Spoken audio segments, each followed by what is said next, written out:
আসসালামু আলাইকুম। কেমন আছেন সবাই? আশা করছি ভালো আছেন।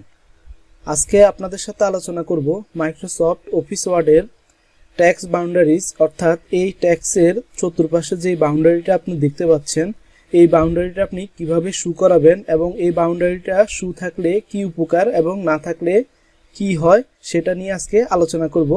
তো এখানে দেখতে পাচ্ছেন আমার ফন্টের চতুর্পাশে একটা বাউন্ডারি দেওয়া আছে। এই বাউন্ডারিটা কিভাবে এখানে শু করাবেন, আমরা যারা মাইক্রোসফট ওয়ার্ড নতুন ইনস্টল করার পরে দেখা যায় এই টেক্সট বাউন্ডারিটা থাকে না, এটাকে আমরা ফাংশনের ভিতরে ঢুকে সেটা শু করাতে হয়। আজকে এই বাউন্ডারিটা শু থাকলে কি সুবিধা এবং না থাকলে কি সুবিধা সেটাই দেখাচ্ছি।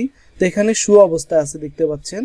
এখন আমি এটাকে যদি এই যে নিচে ফন্ট আছে, প্যারাগ্রাফ আছে, স্টাইলস আছে, তো আমি যদি ফন্টের উপরে রেখে এই যে নিচে যেই আইকনটা আছে এখানে আমি রেখে যদি মাউসের লেফটে ক্লিক দিই, দেখুন এখানে 4টা অপশন শু করেছে। এখান থেকে আমি যদি কাস্টমাইজ কুইক অ্যাক্সেস টুলবারে ক্লিক দিই, দেখুন এখানে অনেকগুলো অপশন এসেছে। তো এখান থেকে আমি যদি অ্যাডভান্সড অপশনে যদি ঢুকি তাহলে এখানে অনেকগুলো অপশন আছে, যেখান থেকে আপনি বের করতে হবে কোন জায়গায় ট্যাক্স বাউন্ডারিজ লেখা আছে। তো দেখুন এখানে শু ট্যাক্স বাউন্ডারিজ লেখা আছে। আমি যদি এটাকে এখন আইকন তুলে দেই ওকে, তাহলে দেখুন এই যে আমি এখন লেখাটা আছে এটা চতুর্পাশে যেই কিছুক্ষণ আগে আপনারা যে বাউন্ডারিটা দেখতে পাচ্ছেন এখন এটা নাই।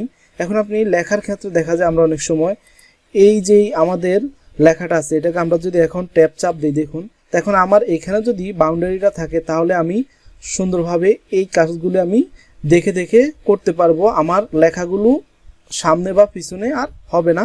তো এখন আমি বাউন্ডারিটা আবার শু করাচ্ছি। তো আমি ফন্টের উপরে রাখলাম মাউসের যে কার্সরটি আছে, রাখার পরে এখানে আমি মাউসের লেফটে ক্লিক দিলাম, দেওয়ার পরে এখানে কাস্টমাইজ কুইক অ্যাক্সেস টুলবার আমি ক্লিক দিলাম। এখান থেকে আমি অ্যাডভান্সডে গেলাম, যাওয়ার পরে এখানে আমি যদি নিচে আসি এখানে এই যে শু ট্যাক্স বাউন্ডারিজ লেখা আছে, তো আমি এখান থেকে শু ট্যাক্স বাউন্ডারিজ দিয়ে ওকে করে দিলাম। দেখুন এখন এখানে আমি যে লেখাটা লিখছি এটা চতুর্পাশে ট্যাক্স বাউন্ডারিটা শু হয়ে আছে। তো এখন এটা থাকলে সুবিধা হচ্ছে আপনি আপনার মতো করে যে কোনো লেখাকে কতটুক দূরত্বে আছে সেটা আপনি খুব সহজ, অর্থাৎ আপনার পেজের যেই সাইজটা আছে এটা কতটুক আছে এবং লেখাটা আপনি যেইভাবে ইচ্ছা সেইভাবে করতে গেলে এই বাউন্ডারিটা থাকলে আপনি খুব সহজে বুঝে বুঝে আপনি কাজটা করতে পারবেন। এটা যদি শু না থাকে অনেক সময় আপনি লিখবেন কিন্তু বুঝবেন না লেখাটা কোন অংশে দিছি, কিন্তু এই বাউন্ডারিটা থাকলে মূলত সব কাজেই সুবিধা। তো আশা করছি বুঝতে পেরেছেন কিভাবে মাইক্রোসফট ওয়ার্ডের এই ট্যাক্স বাউন্ডারিটা শু করেছি। তারপর আমি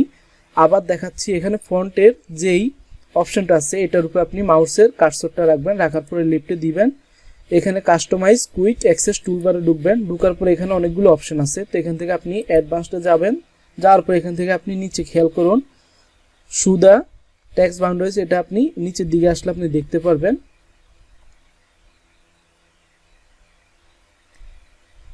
এই যে এখানে শু ট্যাক্স বাউন্ডারিজ এই যে অপশনটা দেখতে পাচ্ছেন এটাকে আমি সিলেক্ট করে দিলাম শু ট্যাক্স বাউন্ডারিজ, এখন আমি ওকে দিলাম, তাহলে এটা চতুর্পাশে এই ট্যাক্স বাউন্ডারিটা চলে আসবে।